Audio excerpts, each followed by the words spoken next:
Hello and take 3 on Tracy's Tuesday Talks. Thank you so much for joining me today. I have a very special guest, John Schwartz, with me, and today we are talking about a heavier topic of combating financial abuse. John has a nonprofit organization where he teaches people about how to read predators and teaches people about what predators do and how they think, so that way they know how to combat the trap. So welcome, John. I'm adding you on here real quick, and hopefully we are able to get some sound going. All right, and as John is joining with us, I want to thank you again for joining us today on Tracy's Tuesday Talks. All right, John, can you hear me? Yeah, this is great. Thank you. Okay, awesome. Can you hear me through Facebook? Yes. Okay, all right. I'm going to hang up the other phone now. All right, yay, awesome. John, thank you so much for joining me. I really appreciate it. Still no sound. Ah! All right, so we have another person watching. Let me ask them. All right, other person watching, can you hear the volume? Is there any volume? Chris, do you hear us? Oh, man.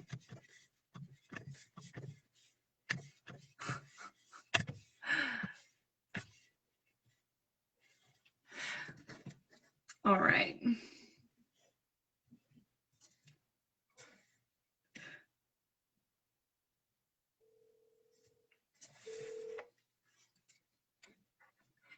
Hi, Tracy. Hi, let's try it this way and see if it'll record on your end or something. Okay. Because I'm not hearing you either on your sounds. So there's something wonky going on. Yeah. Okay. Well, this works for everyone. Fantastic. All right, great. All right, John, well, once again, thank you so much for joining me and for your patience with technology issues. I appreciate it. So, John, tell me a little bit about yourself and tell me about your company. Hey, thanks so much, Tracy. I really appreciate it. And I hope I can serve you as well as your listeners. So, my name's John Schwartz. A little bit of background on myself is I'm Army veteran of 9 years. Served all peacetime. I was never in combat, and I'm glad for that. And after that, I joined the FBI, and I served for 24 years as an FBI agent.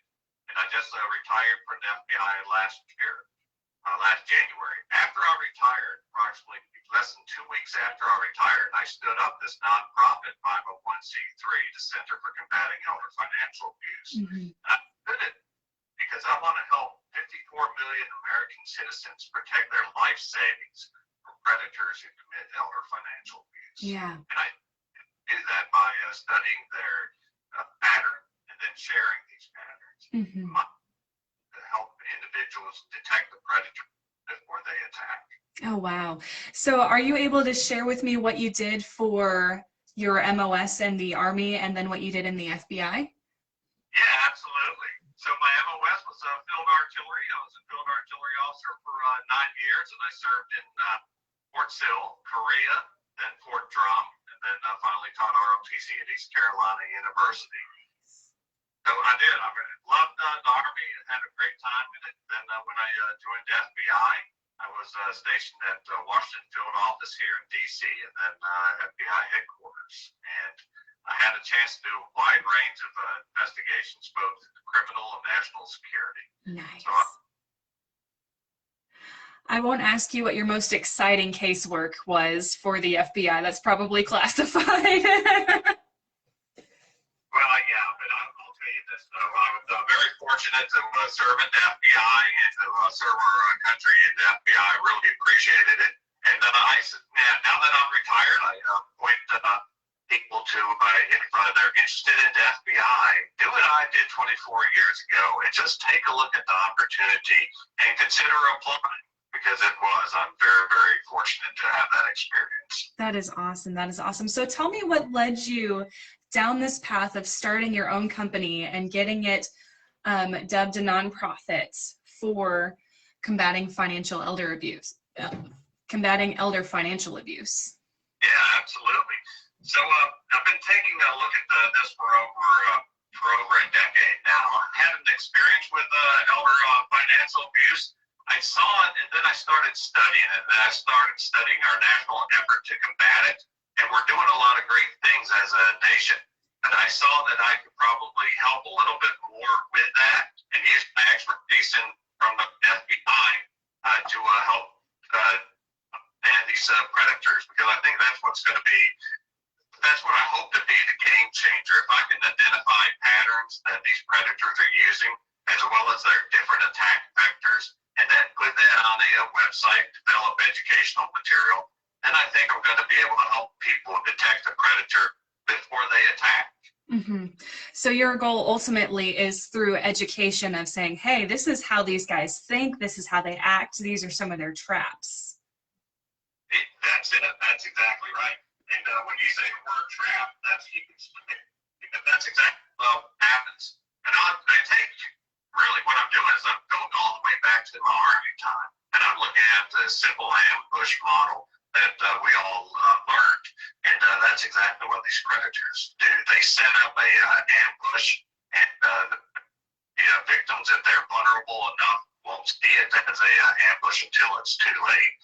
And when it's too late, these predators now have sufficient amount of control to take their life savings. What are some examples of these ambushes? That's great.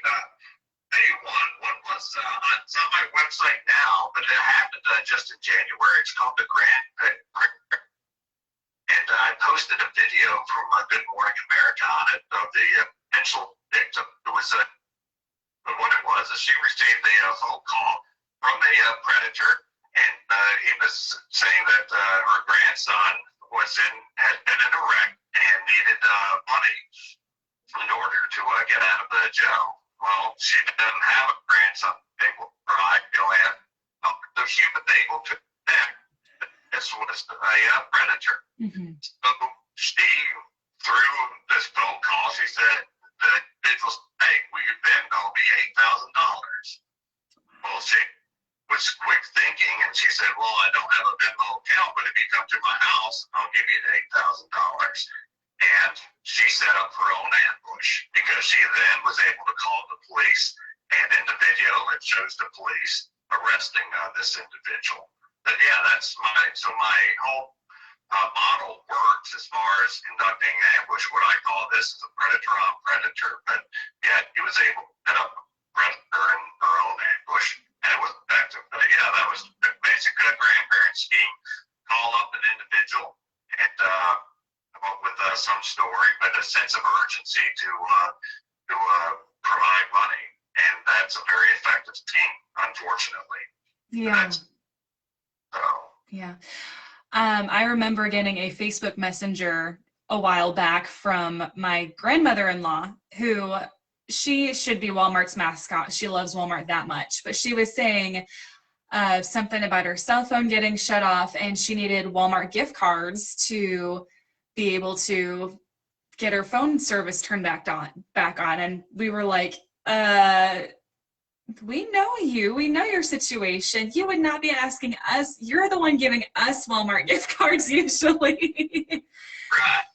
So a predator in elder financial abuse is different than identity theft, is what it sounds like. Yeah, basically yes. But I will say that sometimes they do blend and merge. That identity theft is a form of elder financial abuse. In terms that I use, that is an attack vector. Mm-hmm, mm-hmm. But really quick, going back to what you just described with your grandmother-in-law. So as soon as you heard this, you guys, as a family, started noticing that this doesn't fit the pattern, right? Right. Then you were able to detect, we think you're under a predator attack, basically what happened, right? Yeah. But it's these patterns that you have to be aware of and pay attention to when your gut feeling saying, hey, this doesn't sound right. Mm-hmm, mm-hmm. guys did for your grandmother. Thank you. So how do you teach people, especially the elderly, somebody who stereotypically that demographic is much more trusting? How do we teach them, somebody who's more trusting, to keep their eyes and ears open and notice these patterns? Thanks so much. First thing that we say is conduct your own self-assessment for the elderly and their families. If the elderly person is 65 years old, do a self-assessment. Are you still married to your spouse? Are you active? Are you able to play golf a couple of times a week? Are you able to go to church? Do you have loved ones living around? If that's the case, you're probably not that vulnerable. But then as you move up in the years, the vulnerability increases. Right now, you're in the mid-70s. Maybe, unfortunately, one spouse has passed away, and the remaining spouse is a little bit more isolated, right? Family's not living close by. You're not able to go to church or play golf as much. Now your isolation begins to increase, and with that isolation, your vulnerability increases. And then if the family and the elder is aware of this as they approach now their 80s, now you can understand, now you can recognize, hey, you're very vulnerable to just one predator, and if this one predator attacks, they can take your entire life savings. So that's the first thing that we teach. Yeah, yeah. And these predators can sometimes come in and seem very friendly and build relationships. Well, that's it. You described it perfectly. And what we call that is grooming, right? The predator will first conduct an assessment on your loved one, because that's what predators do. When the predators conduct that assessment and say, hey, this person is isolated, I can now start my grooming process. I'm a handyman. I was driving through the neighborhood. I saw that your trees need to be trimmed. I'd be happy to do that. Do that job. Then say, hey, I'll come by next week. I'll clean out your gutters, and then continue the grooming process. And the predator will learn more about you and figure out which topic you most enjoy talking about. Then continue that building to trust. Mm-hmm, mm-hmm. Get you to the point to where you invite them in, and now they have you in an ambush or a kill zone. Yeah, yeah. Tell me more about what these ambushes look like. Thanks. So the ambush is what I'm talking about.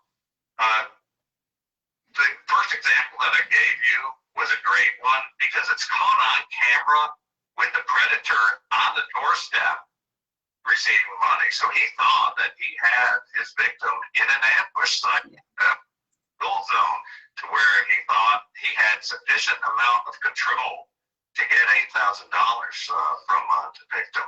So that's how I explain it. But these ambushes, sometimes there is no physical kill zone or ambush site, but rather it's the pen and the pen alone. So what I talk about with the pen is I call it the power of the pen. If these individuals are able to get you to sign a new power of attorney or new will or checks, then now they have you in that kill zone. They have control. They can take as much as they want. There's one case on my website. My website's endefa.org, ndfa.org. But I describe a person that was able to steal over $23 million from 190 victims in the Dallas area, and set up a Ponzi scheme. And with that Ponzi scheme, he was able to do face-to-face conversations with these individuals, right? The attack vector wasn't a telephone in this case, and was able to get them to invest. And so he came into their homes, had them write checks using the power of the pen. Once he had that check, he had them in the kill zone, in the ambush, and there was getting out for the predator, or very hard, very, Yeah. yeah. Is there a way to recover from this if it happens? Yeah, it is.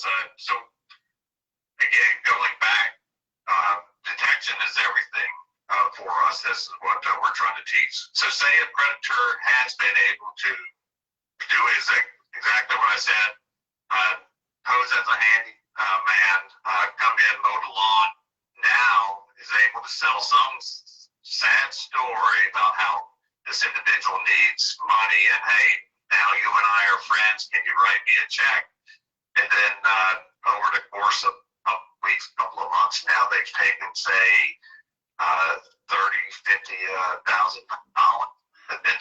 But then the family detects this, right? Mm-hmm. They stop credit at $50,000 mark, and they protect the rest of the savings. And that's how you do it, though, mm-hmm. right? Because mm-hmm. what we're trying to teach is if you can't stop the predator before the attack, maybe you can stop the predator at the very beginning of the attack or midway through the attack. Why? There's still life savings still to be protected. Yeah, yeah. Wow. So, John, tell me more about how you plan on reaching these 54 million people.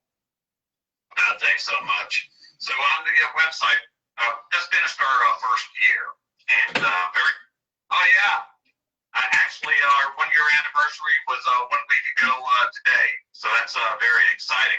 So in that 1 year, what we're able to do is get a 501c3 status approved. That took a while because of COVID, and then stand up a website that both educational material as well as a donation button. Mm-hmm. So that if your listeners right now want to go to the website and learn about elder financial abuse, I have educational material. And then if they find that educational material is helpful to them, well, then they can go to the front page and make a donation. So that's what we've done in the first year. Now, what are we going to do in our second year? One of the things that we want to do is study more of these predators and post them on the website. And what I also want to do, I want to identify not only the most effective predator, but also the predators that fell. And I want to draw that delineation between the both, and so that people can say, oh, this is a very effective predator, or oh, the predator had no idea what they're doing. And when I can go to that with my website right now, again, the individual, his name was William Neil Gallagher from Dallas. He called himself the Money Doctor. He billed $23 million from 190 victims. So what do I say to that? I say, I want to learn how he did that. I want to crack his code, and I'm going to share the code with everybody. And I take this individual and I compare it with the individual that I just talked about on Good Morning America, who conducted the grandmother scheme, who attempted to only steal $8,000, and he was detected and arrested immediately. So we compare and contrast these two predators. Mm-hmm. And that's what I'm going to continue doing. I'm going to come up with more what I call data points, right? Mm-hmm.